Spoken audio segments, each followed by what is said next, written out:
ეგვიპტელი ქრისტიანები საქართველოში თავშესაფარს ითხოვენ. საქართველოს საკონსულოს კაიროში კვირაში 150-მდე ადგილობრივი მიმართავს. ამის ერთ-ერთი მთავარი მიზეზი მუსლიმთა საძმოს მხარდამჭერებსა და კოპტ ქრისტიანებს შორის არსებული რელიგიური კონფლიქტია, რომელიც მუჰამედ მორსის მთავრობის პირობებში განსაკუთრებით გამწვავდა. მუჰამედ დღეს თბილისში ჩამოსული ეგვიპტელი ოჯახები გადაიღო, რომლებიც ყვებიან თუ რატომ დატოვეს სამშობლო და რატომ დასახლდნენ საქართველოში. მარიამ ცარელაშვილის რეპორტაჟი. მაიკლ მაკრამლამეი თბილისში უკვე მეხუთე თვეა ცხოვრობს. მას შემდეგ რაც ეგვიპტეში მუჰამედ მორსის მთავრობის პირობებში ცხოვრება გაუსაძლისი გახდა და მუსლიმთა საძმოს წევრებმა ქრისტიანების დევნა დაიწყეს, სამშობლოდან წამოსვლა გადაწყვიტა. ამბობს, რომ თავშესაფრად საქართველო იმიტომ აირჩია, რომ ქრისტიანია. საქართველოში წამოიყვანა მეუღლე და წლინახევრის შვილი.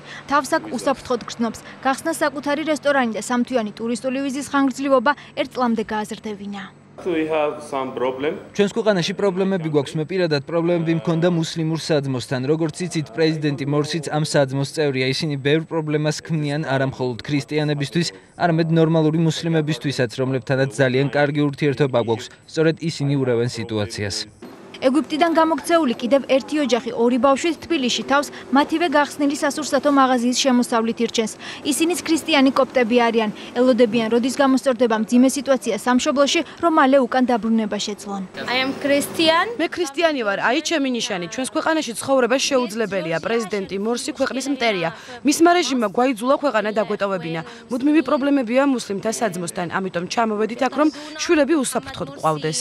კაიროში საქართველოს საკონსულოს თავშესაფრის მოთხოვნით კვირაში 150-მდე ადგილობრივი ქრისტიანი მიმართავს. ამ ინფორმაციას ავრცელებს ამერიკული NBC.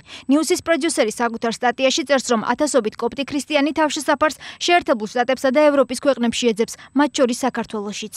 საქართველო ყოფილი საბჭოთა რესპუბლიკა ასევე პოპულარული ადგილი გახდა ეგვიპტელებისთვის, რადგან გაცილებით მარტივია ცხოვრების უფლების მოპოვება. საქართველოს საკონსულოში განაცხადეს, რომ თავშესაფრის მოთხოვნით მათ კვირაში დაახლოებით 150 ეგვიპტელი მიმართავს. საგარეო საქმეთა სამინისტროში ამ თემაზე კომენტარს არ აკეთებენ. უარი გვითხრეს ეგვიპტეში კონსულის ჩაწერაზეც. საქართველოში ეგვიპტელების მასობრივ ჩამოსვლაზე საუბრობს თბილისში მოქმედი ერთ-ერთი უძრავი ქონების სააგენტოს წარმომადგენელი, რომელსაც მათთან ხშირი კონტაქტი აქვს.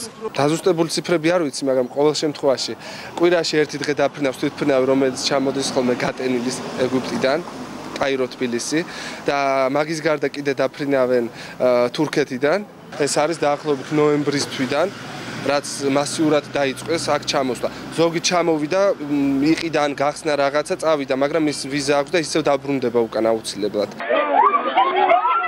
YouTube-ზე არაერთი ვიდეოა, სადაც მუსლიმების მიერ კოპტ ქრისტიანებზე ძალადობის ფაქტებია ასახული. კაიროში 8 ადამიანის სიცოცხლე შეეწირა ქრისტიანებსა და მუსლიმებს შორის დაპირისპირებას აპრილში. მსხვერპლი დასრულდა ასევე რამდენიმე თვის წინ კოპტების ეკლესიაზე თავდასხმაც. არ ვიცით ამას რატომ აკეთებენ, მათ შეზღუდული გონება აქვთ, ავადმყოფები არიან, თუ მათთან ვინმე მივადა ეტყვის, აი ეს ქრისტიანი პრობლემას გვიქმნის, ეგრევე დაერაზმებიან, წამოდი უნდა მოვკლათო. ჩვენს ეკლესიაზე თავდასხმის დროს ჩემს ბიძაშვილს ტყვია მოხვდა. ეკლესია იმიტომ დაარბიეს, რომ ვიღაც გოგოს ეძებდნენ, რომელზეც ამბობდნენ, რომ რელიგია შეიცვალა, თუმცა ის მუსლიმი იყო და დღესაც მუსლიმია. ქრისტიანი კოპტები ქვეყანაში რელიგიურ უმცირესობას წარმოადგენენ. 85 მილიონიან მოსახლეობაში ქრისტიანი მხოლოდ 10%-ია.